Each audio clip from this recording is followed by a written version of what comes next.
Estás escuchando Milenio 3 por Aluca Nanica.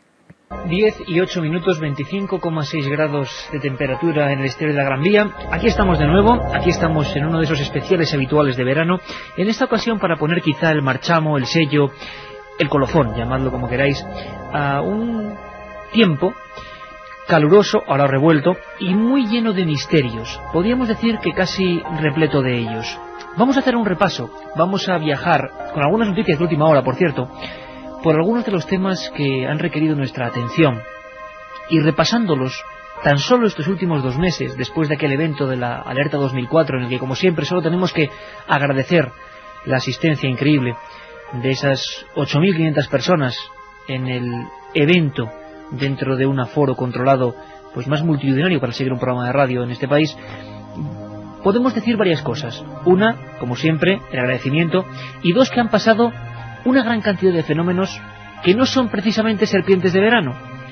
Ese era un término peyorativo, ¿verdad? Serpientes de verano, cosas que, bueno, cuando se apagaba la pasión política, incluso la pasión deportiva, aunque ha habido olimpiadas, los periódicos, las radios, las televisiones echaban mano de otras noticias menos contrastadas. Bueno, ha habido de todo. Vamos a repasar algunos temas escabrosos, otros más positivos, en definitiva un popurrí, un mosaico de lo que ha sido Milenio 3, el encuentro permanente con lo desconocido. Milenio 3, con Iker Jiménez, en la cadena SER.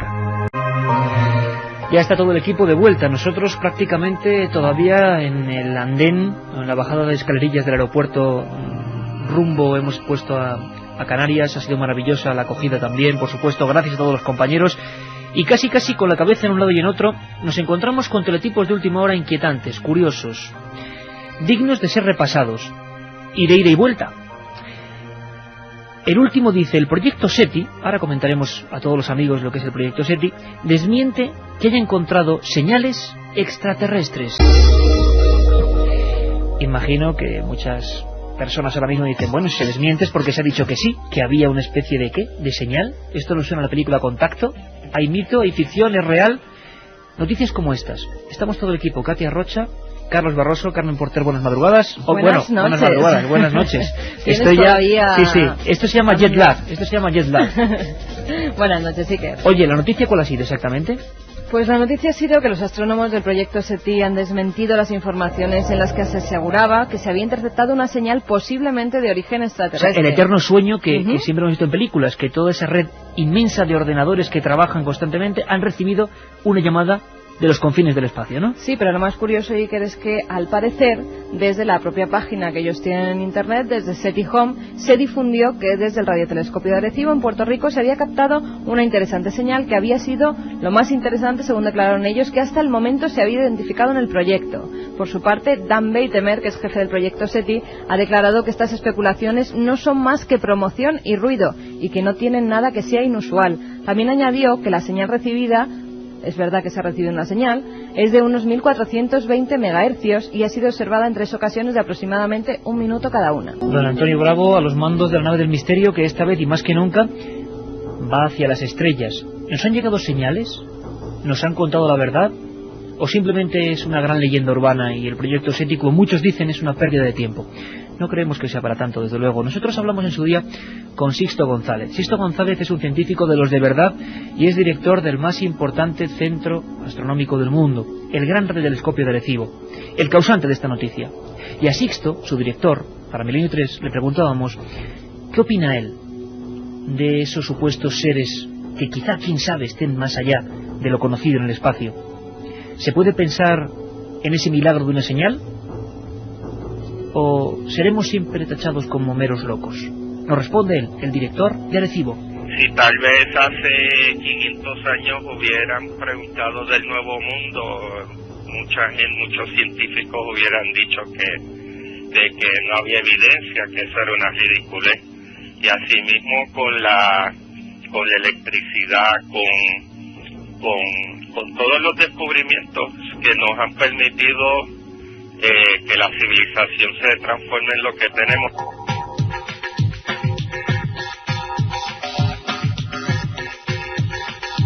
Mañana se pone en marcha la nueva temporada de la cadena SER.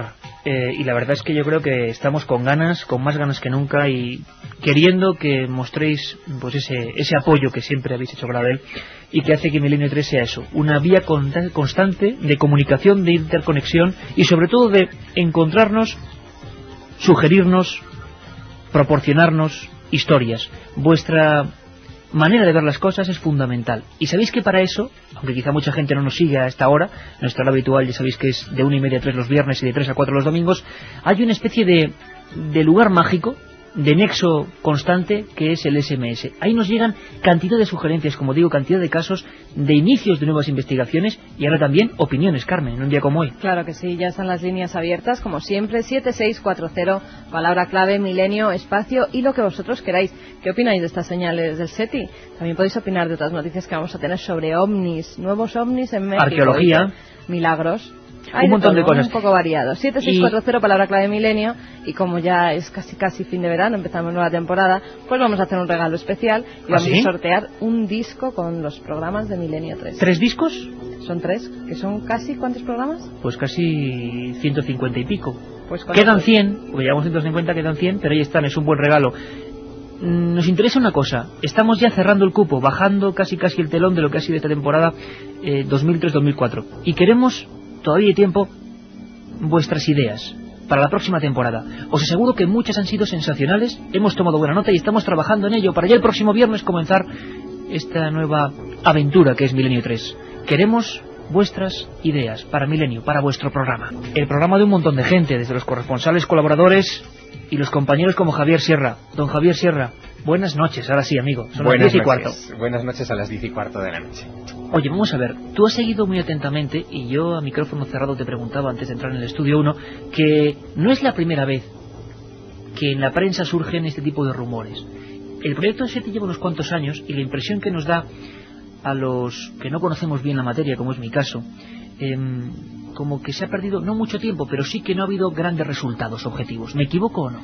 No, no te equivocas. El proyecto SETI es la definición moderna de algo que empieza en los años 60, a finales de los años 60, que va cambiando sucesivamente de nombre. Empieza, por ejemplo, llamándose Proyecto OZMA, y lo que trataba era de localizar alguna señal inteligente, un saludo estelar procedente de otro punto de la galaxia, con unas grandes antenas parabólicas que escrutarían las diferentes frecuencias de radio del universo. Se han recibido en algunas ocasiones señales. Yo recuerdo una que además pasó a la historia en los años 70, que se definió como la señal wow, porque el señor que estaba recibiendo esa información en su primitivo ordenador marcó con ese wow al lado de la señal. Luego resultó ser sería un Amstrad, un Spectrum, claro, un Commodore 64. Desgraciadamente fue una falsa alarma, y la señal wow, digamos que pasó a la historia de la radioastronomía como una simpática anécdota. Quizá ahora estemos ante otra señal wow, pero con una diferencia.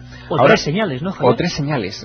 La diferencia sustancial es que esto no ha sido descubierto por un científico, sino que ha sido descubierto por ordenadores domésticos a través del programa SETI Home, que han procesado esa información, la han enviado de vuelta a la Universidad de Berkeley, y allí en la Universidad de Berkeley son los propios responsables de este proyecto los que han dado la señal de alarma, los que han acudido a New Scientist, que es una prestigiosísima publicación científica norteamericana, y han dicho que ahí había indicios de una presencia extraterrestre, de una señal extraterrestre.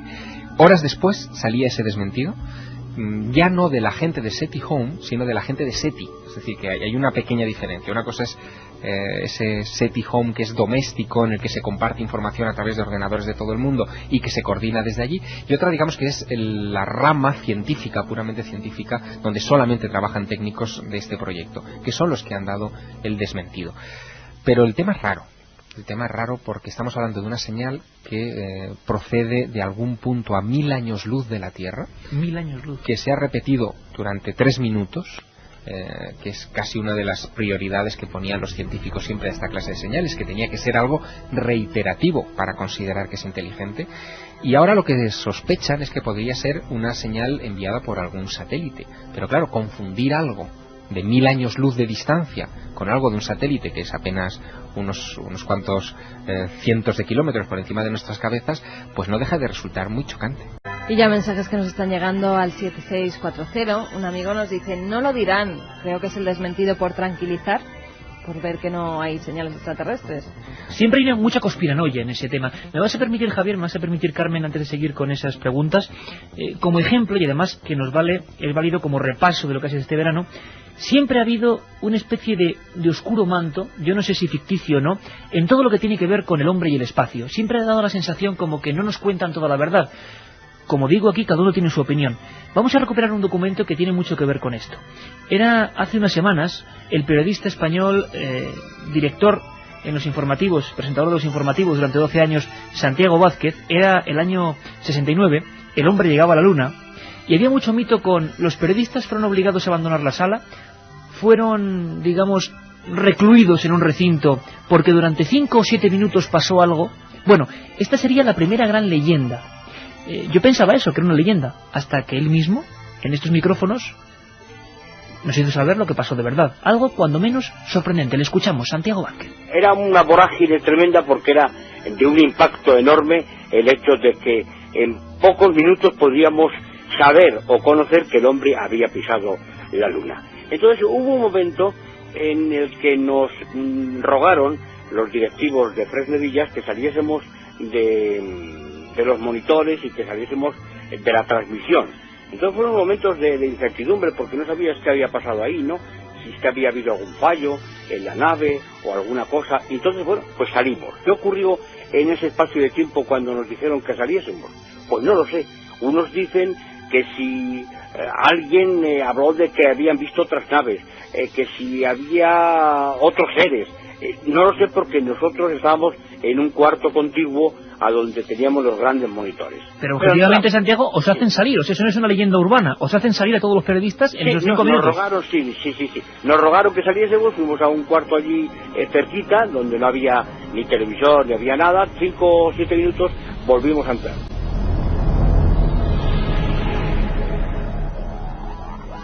...21 minutos y Antonio Bravo casi que nos hace planear como si fuéramos aquel mítico Apolo 11. Javier, ya casi para terminar, esta idea de que hay partes que no están claras se mantiene desde entonces, ¿no? Se mantiene y se mantendrá. Date cuenta de que incluso hay muchísimas imágenes del proyecto Apolo, de las misiones que llegaron a la Luna, que no han sido desclasificadas, que siguen siendo secretas y que el público, la opinión pública, no las ha visto. ¿Por qué? Bueno, porque no hay que olvidar que buena parte de las misiones estaban controladas por militares y había algún tipo de interés de defensa detrás. Estamos en plena Guerra Fría, hay muchas cosas que se nos han ocultado.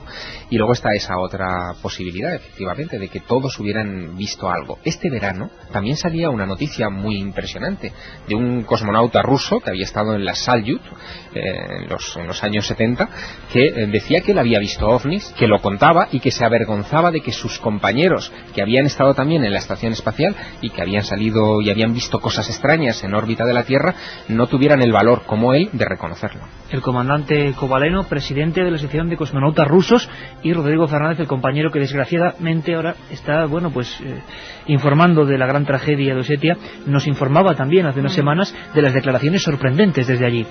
Siempre el espacio y el umbral, nunca mejor dicho, de lo desconocido.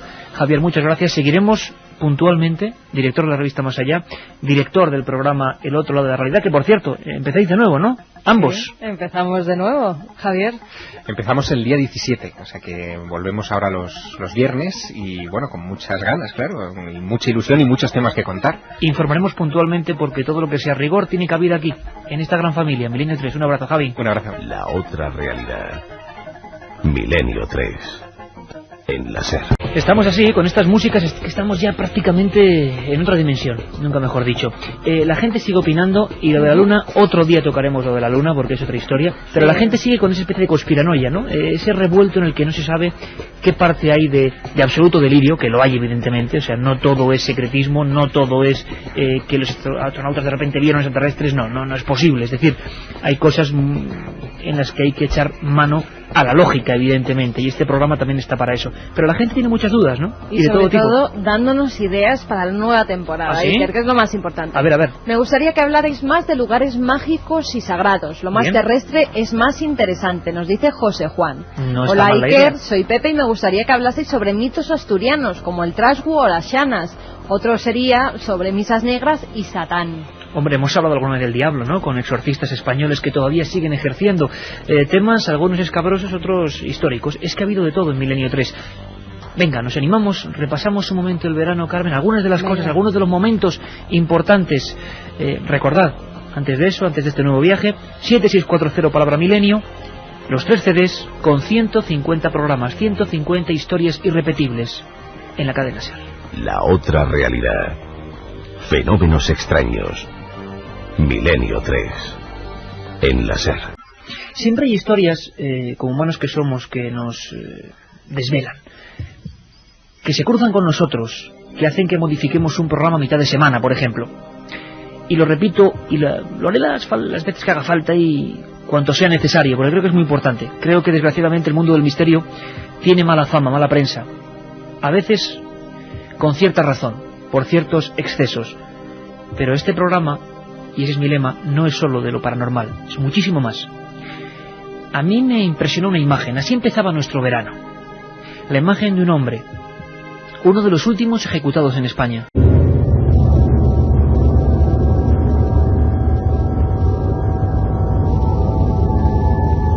Y a veces estas cosas que han sido tan reales y tan cercanas, sí que son una cara del terror. El equipo del reportero y cineasta valenciano Joan Dolch daba una auténtica campanada. Desgraciadamente la película yo creo que no se ha visto mucho. Ha sido un documental que se emitía, Carmen, solo en lugares muy restringidos. Aquella cara, ¿de quién era? Era la cara de nadie. Oficialmente el 2 de marzo de 1974 giraba por última vez en este país, en el 74, parece mentira, hace no mucho tiempo, el macabro Garrote Vil. Y Joan Dolch y su equipo nos adentraban en una historia digna de la ciencia ficción. Si acudimos a la historia, a los libros de historia, nos dirán que Salvador Puig Antich y un tal Einchez fueron los últimos ejecutados en España. Este Einchez era un hombre vagabundo, errante, extraño, de aspecto fascineroso, si vemos su fotografía, la única que se publicó. Apareció de repente en el camping Cala de Oques, en Tarragona, y disparó a un guardia civil. Fue agarrotado, de una manera dramática además, porque falló el sistema, falló el verdugo. Fue un auténtico suplicio.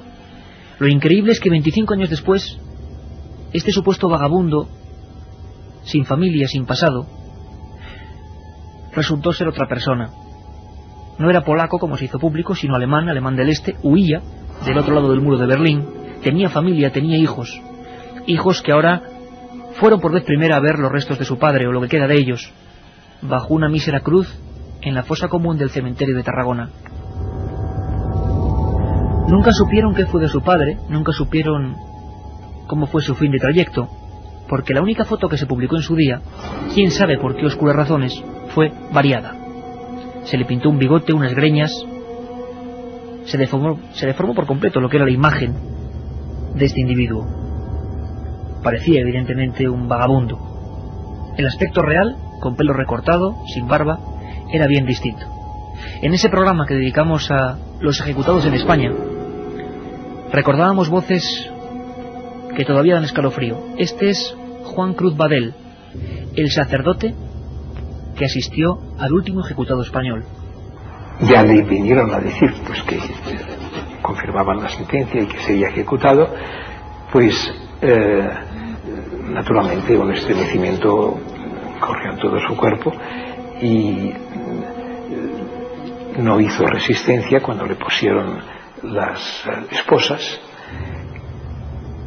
y le iban a tapar la cara también, y él prefería más pues morir con la cara destapada, y sobre todo para sentir y para ver la compañía de los que estábamos allá. A mí me dio un abrazo, me dio un beso, y yo le indiqué pues hasta el cielo, porque estaba seguro pues de que Dios nuestro Señor la acogería con los brazos abiertos. Fue terrorífico adentrarse en esos archivos, en esos nombres. A veces, Carmen, encontrábamos, queriendo recordar, sobre todo a mucha gente joven, lo que ha sido las ejecuciones en España, simplemente siglas: María T, Felisa M, no hace muchos años, años 40, años 50, ejecutadas, sobre todo envenenadoras, de las que no se sabe nada. Son mujeres y hombres sin pasado, cuyas listas estuvieron secretas durante mucho tiempo. Fue de lo más impactante que hemos hecho, ¿verdad? Aunque algunas de esas envenenadoras se hicieron muy famosas, como la de Valencia. Pilar Prades. Que fue la última mujer ejecutada, si no recuerdo mal, Sí. Pilar Prades. Además, de una manera que el propio verdugo no quería ejecutarla, no quería, le daba como cosa a una mujer, y de la forma en que se puso justamente antes de que pusieran el garrote sobre su cuello. Bueno, es más, dicen que la historia, la increíble película, trágica y cómica a la vez, de Berlanga el verdugo, surge de una anécdota que ahora vamos a contar, de esas anécdotas a pie del patíbulo. Pero antes, Carmen, vamos a escuchar a Pedro Costa, periodista del caso. Hablábamos de una foto cambiada. Estas cosas pasaban en esta España tan peculiar. Alguien no quería que ese polaco, supuesto polaco, fuese reconocible. ¿Por qué? Escuchamos a Pedro Costa. Claro, esta fotografía, lo que cabe pensar es que se la proporcionaron, pero sería con la condición de que camuflaran la imagen de él, de que no se pudiera reconocer claramente la casa de él. Yo creo que el caso aceptaría haberlo hecho con tal de publicar una foto del tío, que más daba que estuviera cambiada. Entonces sí se nota perfectamente que el pelo está hecho a mano y que el bigote está pintado con tinta encima. Es horrible. Son las 10:31 y estamos viajando en el tiempo. El misterio a veces es profundamente terrenal. Hablábamos de esa familia, de esas personas que sí que existían y que tuvieron que viajar a España 25 años después. Un trabajo periodístico de quitarse el sombrero. Hablamos con su director, Joan Dols. Es la imagen más dura que jamás filmó. Esa gente, hijos, madre, llegaron a Tarragona y descubrieron la historia, la terrible historia del último ejecutado en nuestro país con el garrote vil. Rodar allí encima de aquel montículo, porque si te das cuenta el piso está un poco más elevado que en el resto del cementerio por la acumulación de restos, ¿no? Fue algo realmente impresionante porque los huesos están al descubierto, es decir, hay restos humanos por todas partes, ¿no? Cuando entra la familia, la madre, que iba un poco más errática, pues preguntaba dónde está, ¿no? Y fue el hijo quien en un momento de decisión dijo ahí mismo. Y el ramo de flores lo dejan encima al lado, de una cruz, que es una de las cruces más humildes que he visto en mi vida, en un perfil de una ventana de aluminio. Es la cosa más humilde, más triste que he visto en mi vida.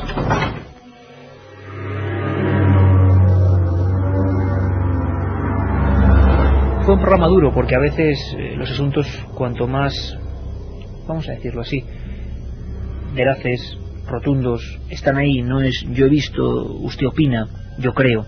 Esto ocurrió. Y adentrarse en los misterios de la historia, os lo adelanto ya, va a ser una de nuestras misiones.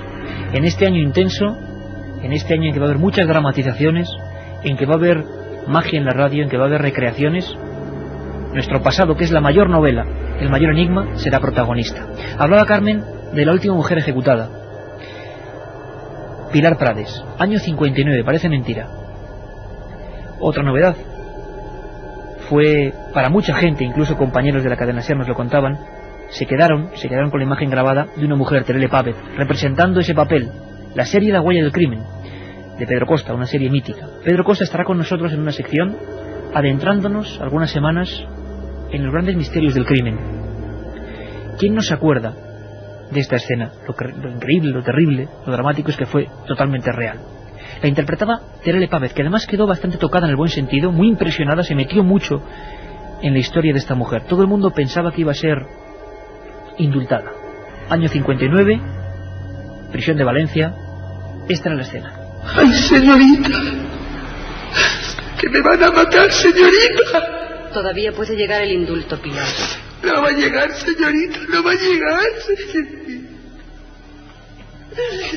Ay, señorita, que me van a matar. Hija mía, has confesado y comulgado.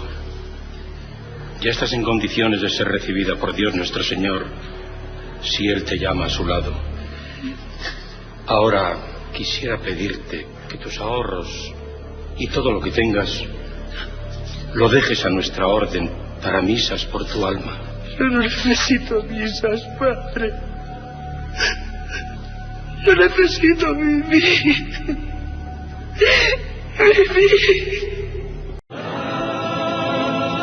Viene Katia con un escalofrío. Esta música la compuso Katia, el gran Luis Llach, y la compuso en una cinta solamente para este capítulo de La Envenenada de Valencia. ¿Quién no se acuerda de Terele Pávez y esta escena que fue real? Ahora vamos a escuchar ni más ni menos que al verdugo real. Bueno, Katia, ¿qué cuenta la gente? ¿Qué nos sugiere? ¿Qué plantea? Porque estamos a punto ya de empezar la temporada. Los oyentes nos proponen un montón de temas para comenzar la temporada bien. Por ejemplo, nos dicen, me gustaría que trataseis temas de Canarias, como los del viernes, que ya monográfico por provincias que no podemos, y que hicieran un programa aquí en Tenerife. Hombre, ojalá. Va a haber salidas, va a haber salidas de Milenio. ¿Ah, sí? Prontito, sí. A varios sitios. Anunciando. Que se preparen... Puede ser a las islas cuando haya buen tiempo. Sí, que se preparen, por ejemplo, por la zona de Vitoria. Es probable que estemos por ahí pronto. Tu tierra. Dentro de muy poquito estaremos, no con público, pero sí emitiendo desde allí, desde Cantabria, con muchos compañeros. Bueno, lo que pasa es que cuando vais sin público, luego la gente nos escribe enfadada, Iker, que no habéis avisado. ¿Por qué no habláis de la Ouija y de sus consejos, cómo poder hacerle una bien? Bueno, esto no estamos muy de acuerdo. Bueno, eso es muy curioso porque es un tema que da bastantes problemas, pero la Ouija será uno de los grandes monográficos de la temporada. También nos piden un programa sobre el mundo celta y sus ritos y creencias. Temas sobre brujería son los que nos propone Merche y apariciones raras. Oye, interesante, Katia, porque monográficos, como decía, de la historia van a ser, yo creo, muy interesantes. La Inquisición, recreando escenas de la Inquisición, y la brujería en España. Temas que no hemos tocado, que están vírgenes en este programa y que creo que van a dar muchos puntos de vista distintos y polémicos. Luis de Sondica nos pide que hagamos un consultorio de sucesos paranormales en directo. Eso puede tener sus problemas, porque ya está en el 7640. El 7640 es una manera también de consultorio en el buen sentido. Sobre todo, ¿sabes por qué? Porque en este programa es que ninguno somos sabios y ninguno tenemos la receta. Y somos sobre todo un grupo de ignorantes, pero muy curiosos, eso sí. Un tema que a mí me ha gustado mucho, que además José Antonio Ponseti en Ser Aventureros quería que tú hicieras, y querías misterios del Pirineo, misterios de la montaña. Es que hay muchísimos, hay muchísimos. Podemos hablar hasta de seres como el simiot de las Gavarres, hacia la zona, por ejemplo, del País Vasco, gente o mitos como el Basajaun, mitología, historia y leyendas, hay muchísimas cosas. Blas de Córdoba hace una comparación de Milenio 3 con la canelita en rama. Dice que somos canelita en rama. Bueno, pues con ese mensaje lo dejamos, Katia. Seguimos apuntando. Porque aclaremos bien el horario, porque están los oyentes descolocados. Hay que tener en cuenta que, por ejemplo, hoy no ha habido fútbol de primera y por eso estamos aquí haciendo encantadísimos además este especial, recordándoos que vamos a comenzar el domingo, es decir, hoy mismo a las 3 de la madrugada. Madrugada del domingo al lunes, de 3 a 4. Tenemos el último archivo de Milenio 3, de los que hemos ido poniendo este verano, el último programa antiguo completo, y ya el viernes, de 1:30 a 3 como siempre, empieza la temporada. Seguimos. Y en Televisión Española y en Telemadrid, cuando empezáis, también lo preguntan. Bueno, pues eso ellos ya lo han dicho, yo todavía no lo sé, tengo varias dudas, así que estaremos pendientes. Milenio 3, con Iker Jiménez, en la cadena SER. Dejamos ya por fin el asunto del Garroteville, que fue un monográfico de 2 horas, fue inquietante. Y si lo fue, sobre todo, quizá fuese por voces como esta. Gracias a Basilio Martín Patiño y a sus trabajos y a gente como Daniel Sueiro, pudimos conocer cómo eran las voces de esos verdugos. Menudo oficio, ¿eh? Por cierto, la historia del verdugo, de la gran película, del gran Pepe Isbert, protagonizada por él, era más real de lo que parece. Antonio López Guerra, verdugo de la Audiencia de Madrid, tuvo que ir a ejecutar a una envenenadora a Huelva, años 40. Fue una de las pocas veces que el verdugo salió con la OPA, con una especie también de capirote. Resulta que la ejecutada, se dio cuenta allí, era su propia prima.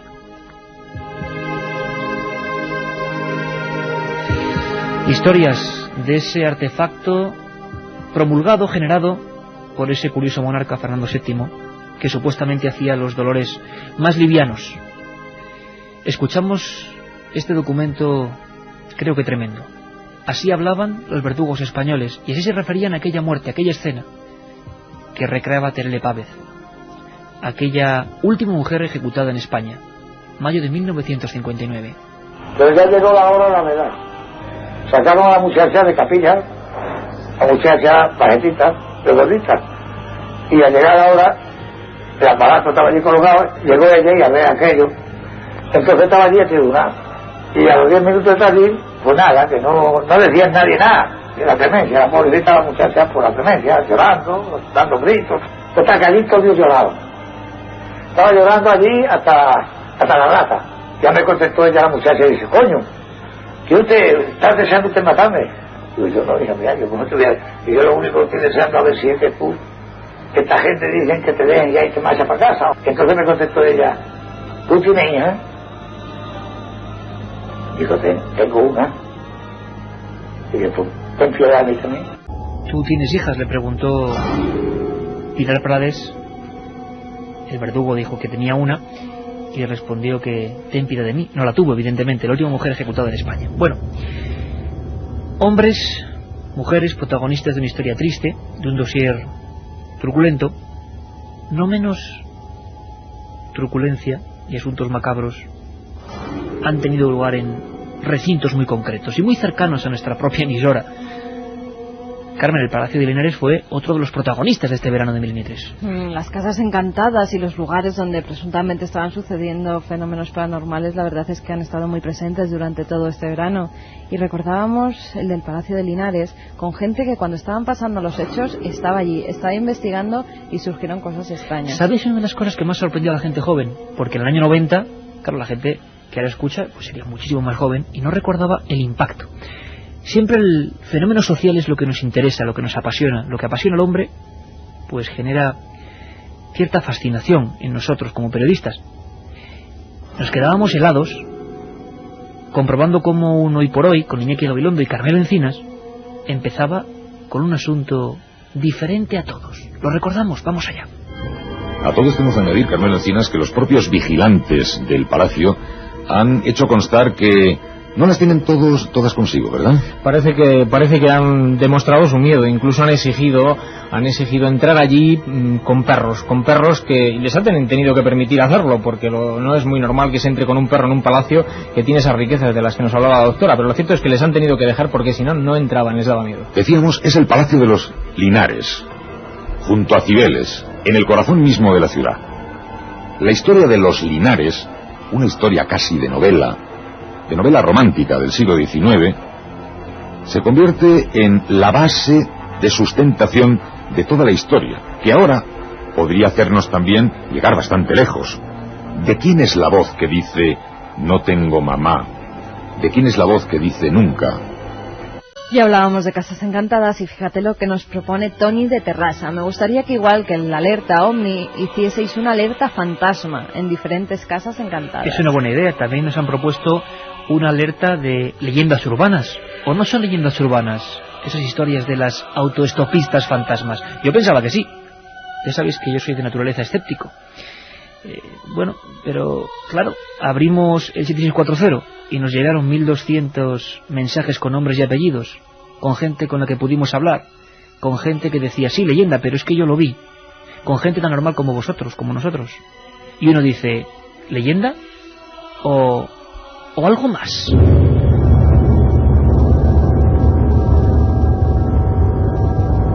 Algo más, Carmen, porque no podemos abandonar lo que es la actualidad pura y dura de este tipo. Es lo que ha pasado en México, ¿no? Se ha repetido casi la escena, aunque no tan espectacular, de aquellos objetos volantes no identificados captados por el ejército del país azteca. Efectivamente, Iker, el pasado viernes se dio la información de que en días anteriores habían sido observadas desde la localidad mexicana de Tapachula un objeto volante no identificado y 6 esferas luminosas de gran tamaño. Según Juan Zúñiga Rodríguez, que es oficial de seguridad contra desastres, se trataba de una nave en forma de plato del tamaño de un avión comercial que realizó una serie de movimientos en los que variaba la velocidad y dirección por encima de la terminal de almacenamiento y distribución de una importante petrolera mexicana. Los testigos pudieron tomar una serie de fotografías y al ser reveladas se descubrió que junto al objeto volaban esas otras 6 esferas luminosas. Por su parte, el investigador Jaime Maussan mandó a analizar las fotografías para comprobar su veracidad y encontró que se trataba de un objeto central cubierto de una especie de radiación energética. También las bolas que había alrededor tenían esa radiación. Al parecer no es el único avistamiento que se ha producido en las últimas fechas, ya que vecinos de Tikul, Yucatán, denunciaron la presencia de un objeto volante y también en la zona arqueológica de Iztapa se han podido divisar extrañas luminarias. Bueno, ahí están los datos y como siempre toda la precaución. El fenómeno OVNI yo creo que debe tener un porcentaje de naturaleza absolutamente comprensible, pero bueno, hay ese otro sector que da problemas, que desde luego ni el ejército, ni los astrónomos, ni los testigos podemos identificar correctamente. Ahí está su gran enigma. Por cierto, el Palacio de Linares no solo fue un impacto mediático tremendo, el más importante seguro de los últimos 20 años en el asunto de lo insólito, sino que miembros de la policía vivieron en su interior, no solo guardias de seguridad, por aquella noche que repasamos de cabo a rabo la historia del palacio, llamaron en vivo guardias de seguridad, incluso que actualmente desempeñan labores diversas y que aseguraban que haciendo las rondas les habían pasado cosas muy difíciles de explicar. No, también miembros de la policía y jefes de la policía como José Manuel Sánchez, el comisario de la zona centro de Madrid, nos confesaba que él también sintió esa inquietud, esa barrera, esa delgada línea roja en la que no sabemos si juega un papel importante en nuestra sugestión o realmente están pasando cosas. Bueno, de momento, Carmen, escuchamos al comisario José Manuel Sánchez. Yo donde me encontraba mucho más extraño que ningún sitio fue en una sala que es en la que dicen que murió la niña, y en lo que es la sacristía, y tal y como nos lo contaba el sacristán que había allí, con una cierta naturalidad. La verdad es que entrabas allí y aquello es un sitio muy pequeño, es una sacristía, es un sitio muy pequeño y está absolutamente cargado se nota el ambiente muy cargado, aunque sea a las 5 de la tarde llega fresco, ¿no? Uno nota como, a lo mejor es aprensión mía, ¿no? Porque ya conocí algunas historias allí, pero notaba como una mirada en el cogote permanentemente. Y no podía menos que mirar en la sacristía donde estaban colocadas las casullas, porque me daba la impresión de que en cualquier momento aquello se iba a abrir. Milenio 3, con Iker Jiménez, en la cadena SER. Por cierto que cuando son las 22:48 horas, 21:48 en la Comunidad Canaria, hay que hacer un pequeño inciso importante, un obituario obligado. Ha fallecido Joan Oró, un gran científico catalán que además siempre estuvo muy interesado e hizo jugosas declaraciones, la recordaremos, sobre vida, por ejemplo, en Marte. Y mucha gente le llamó loco, claro. Ahora ya sabemos que hay agua y que hay muchas más cosas. Como siempre, un pionero. El reconocido científico catalán y pionero en la búsqueda de vida extraterrestre, Joan Oró, falleció el pasado jueves en un hospital barcelonés. Oró, que trabajó en proyectos de la NASA como el Apolo o el Viking, fue reconocido por sus investigaciones sobre la química de la vida, el origen de esta en la Tierra y también fuera de ella. La NASA le reclutó en 1963 para participar en varias misiones. En la Viking, que viajó a Marte, su intervención fue decisiva para aclarar en el último momento que el dióxido de carbono que las naves habían detectado en el planeta rojo no era obra de seres vivos, sino de procesos inorgánicos. Después, la NASA siguió financiando sus investigaciones sobre la química de la vida en la Universidad de Houston hasta que se jubiló en 1994. Oró regresó a Cataluña, donde impulsó la construcción de un observatorio astronómico en el Montsec, de una fundación que organizó encuentros científicos y trabajó los últimos 10 años como embajador de la ciencia. Bueno, pues gente como esta es la que hace que se abran nuevos caminos.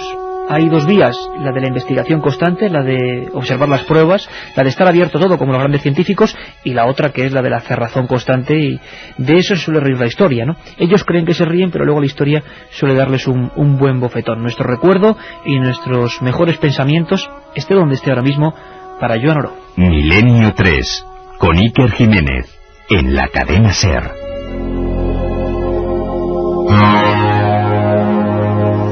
Vamos con más propuestas, Iker. Ángela nos dice: me gustaría un recorrido por los castillos. Los 3 CDs, que lo recuerden, dicen por aquí. Me gustaría un recorrido por los castillos y abadías con historias o leyendas ocultas, fenómenos extraños. Castillos españoles. Estaría bien un programa sobre profanaciones de tumbas y o iglesias, nos dice Miguel Ángel desde Murcia. Profanaciones de tumbas. Bueno, Carmen, pues entonces vamos rápidamente de nuevo al teletipo, que además ya nos pone la música Antonio Bravo diciendo que hay noticia de última hora, porque la Guardia Civil investiga destrozos en el cementerio de Vera de Moncayo, ¿es cierto? Efectivamente, y que la Guardia Civil investiga los actos vandálicos ocurridos en el cementerio de Vera de Moncayo, en Aragón, el pasado mes de agosto, tras denunciar los vecinos que las cruces de 17 tumbas habían sido arrancadas y destrozadas. Además se intentó quemar la imagen de un Cristo que finalmente no prendió al estar hecho de escayola. La alcaldesa de la localidad, Ángeles Sánchez, explicó que los responsables de estos hechos se ensañaron con las cruces, pero que las lápidas, losas y tumbas de las mismas quedaron intactas. Según las fuerzas de seguridad, parece que se trata de una simple gamberrada no premeditada y que este hecho puede estar relacionado con la presentación de un libro de brujería que se llevó a cabo en una localidad cercana. O sea que para presentar un libro de brujería se profana un cementerio. No, yo creo pues que después de acudir a la presentación de ese libro, pues unos graciosetes se fueron al cementerio y hicieron de las suyas. El gran enemigo del misterio, nunca lo dudéis, el desconocimiento y la ignorancia atroz de la que algunos hacen gala, porque, bueno, ya me diréis, ir allí a profanar tumbas. Haremos un programa sobre ese tipo de actos, algunos sí parece hecho por grupos que realmente tenían cierta ideología o creían ellos tenerla, y otros simplemente, como decía Carmen, absolutas, irreprochables gamberradas. Vamos con más mensajes. Dani desde Miranda nos dice: haceos esta pregunta, ¿por qué sigue en pie el SETI con la de pasta que cuesta y los años que lleva? Está claro que algo han encontrado. Bueno, pues yo transmito como si fuera un pasa la bola a todos los amigos de Milenio 3 la pregunta. ¿Eso? ¿Qué pasa? ¿Qué ocurre? Casas marcadas fue otro de nuestros temas. La verdad es que en el verano los recintos donde pasaban cosas fuera de lo común han sido protagonistas. Pero siempre hemos querido verlos con el ojo del científico, con el ojo del que de verdad puede discernir las cosas. ¿Recuerdas, Carmen, que hicimos un recorrido por otra simple noticia? Vamos a ver, nos encontramos con un día con la noticia, con el elemento curioso, significativo, de que algunas de las casas donde se han producido crímenes realmente intrigantes, realmente curiosos, sangrientos, pues había un recelo, había una especie de alejamiento constante de la gente. Los que se ponían en venta no se compraban, los precios bajaban extraordinariamente, pero daba igual, y la lista se engrosaba. Empezamos a investigar la casa de los Urquijo, la casa donde ocurrió la principal matanza del primer acto de Puerto Urraco, la casa del asesino de la katana, el antiguo mesón del lobo feroz. Historia del crimen. ¿Por qué hay ese miedo en el ser humano a habitar una estancia donde han pasado hechos luctuosos? No lo sabemos. Le preguntamos a la mayor, creo yo, institución forense en este país, el doctor José Antonio García Andrade, 4.000 autopsias a la espalda, y aún nos decía que a él también le daría miedo, cosa que nos dejó un poco así. Esto es lo que nos contaba. Es un fenómeno universal, porque la gente de alguna forma tiene miedo a la aparición, y tiene un miedo importante a seguir viviendo donde se ha producido un hecho sangriento y sobre todo con estas características. Les cuesta mucho trabajo el vender esa finca, el vender esa casa, el volverla a habitar. De alguna forma todos tenemos miedo a ese personaje fantasmagórico, pero que de alguna forma lo estamos viviendo o lo podemos concienciar.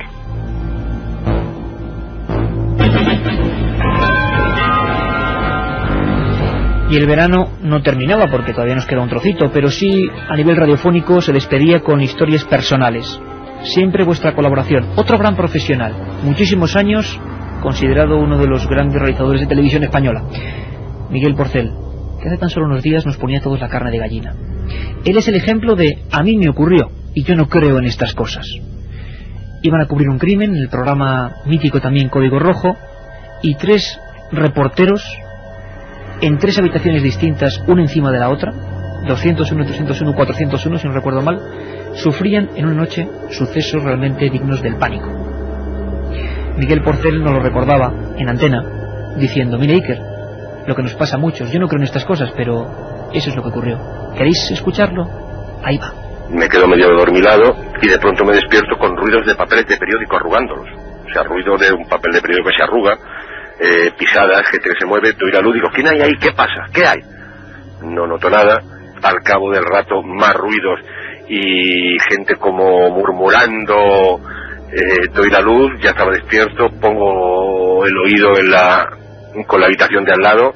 Cabo del buen rato me quedo dormido y oigo que se abre la puerta, doy la luz y se cierra de pronto. Digo, bueno, esto no puede ser, aquí hay algo más. Hay algo raro que se está moviendo en esa habitación que hay, no sé, una presencia extraña ahí dentro, que notas que te sientes observado, que te sientes vigilado por alguien, o que alguien hay ahí, que él te puede ver, creo yo, pero que tú no lo puedes ver, lo percibes, lo sientes, pero bueno, se me está poniendo la cara de gallina ahora mismo recordarlo, Iker.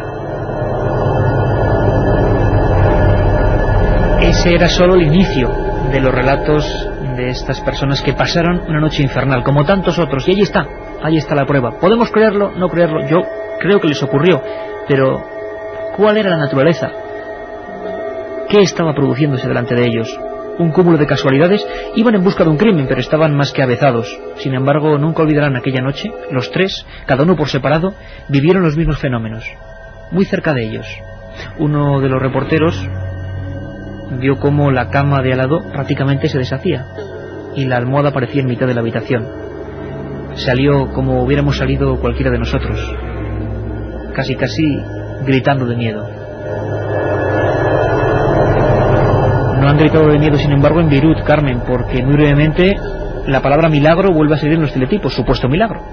Miles de creyentes se encuentran conmocionados con los sucesos que están produciéndose en una iglesia del este libanés, donde los lugareños aseguran que una imagen de la Virgen obra milagros. Todo empezó el pasado 23 de agosto, cuando un niño musulmán de 10 años, Mohammad Naef, aseguró que la había visto pestañear. Las autoridades eclesiásticas han sido informadas de que al menos 2 enfermos se han sanado después de rezar ante la imagen del santuario de Nuestra Señora de Bechuat.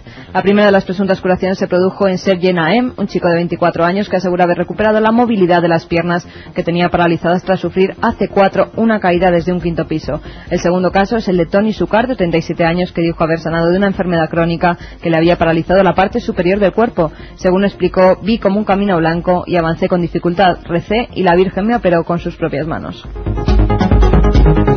Como siempre, entre el delirio, la ignorancia o los fenómenos realmente inexplicables. Bueno, los milagros, ahí están. Lo curioso es el lugar, Beirut. Sintonía de salida que ya nos indica que estamos a punto de marcharnos, y Katia Rocha de nuevo, ahora ya con menos tensión que antes, con el garrote vil. ¿Cuáles son los 3 ganadores del Los 3 ganadores de ese CD con 150 programas. El primer oyente es Paco de Córdoba, que nos dice: para la nueva temporada, yo solo entre comillas, pido salud para vosotros, que podáis seguir entreteniéndonos, y para nosotros los oyentes, para escuchar. Eso es lo primero siempre, claro. Lo primero que si no, ni programa. Otro oyente, Alma de Gijón, nos dice: pedir, yo quiero que me toque la primitiva o que me toque vuestro CD. Bueno, pues a Alma de Gijón por lo menos el CD esta noche le ha tocado. Y para terminar, un oyente dice: os acabo de descubrir, tenéis 2 oyentes más, os propongo Caras de Belmed, Diputación de Granada, Suicidas de Tarrasa. ¿Le hemos tocado ya todos esos temas? Es un oyente nuevo, pues habrá que decirle que mira, se escuche los CDs, se ponga al día y que los escuche esta madrugada y ya el viernes que viene. Y para cualquier duda, esa página amiga de este programa, ikerjimenez.com, que es nuestra página donde la gente se descarga. Por cierto, un dato: 947.000 en un mes, 947.000 descargas de programas en un mes de Milenio 3 en la red. Que por cierto estamos en el Emule, en el Caza, todo esto que yo no controlo, pero la gente bajándoselo como locos. Bueno. Y si nos quieren enviar material, fotografías, psicofonías, tenemos un correo que es milenio3 con número @cadenaser.com. Y bueno, que ya estamos en la temporada que viene, y sobre todo eso, la historia, la ciencia, la investigación, lo realmente misterioso, que son muchas más cosas, no solo lo paranormal, serán nuestro epicentro. Un equipo de periodistas que quiere eso, ilusionarse con vosotros, vivir la radio como lo que es, una caja auténtica de sensaciones. Pues ya estamos aquí, esta noche archivo, y el viernes sorpresa, amigos. Un abrazo para todos. Milenio 3 con Iker Jiménez en la cadena SER.